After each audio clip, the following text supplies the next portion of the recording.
Hola María, ya estoy en casa y ¿adivina qué? Mi abuela me ha regalado ese juguete que llevabas tú para escuchar mi corazón. Pero creo que el mío no funciona, porque se lo he puesto a papá y solo oigo ruidos raros.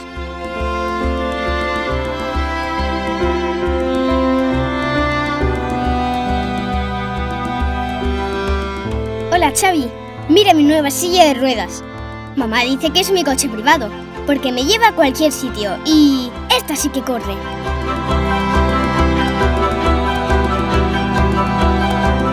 Espera mamá, que estoy hablando con María.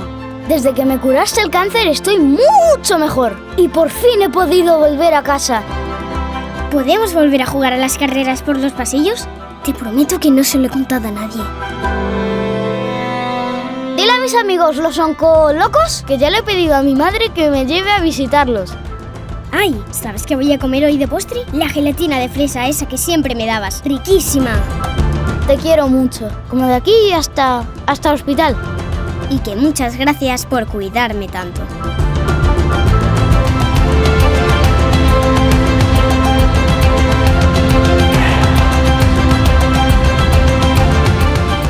En Ágora de la Ciencia compartimos los avances en investigación e innovación del Hospital Sant Joan de Déu. Ágora de la Ciencia es un espacio para aprender sobre investigación y ciencias de la salud. Visítanos y descubre las iniciativas en las que trabajamos. Sin ti no sería posible. Colabora con nosotros y ayúdanos a seguir investigando.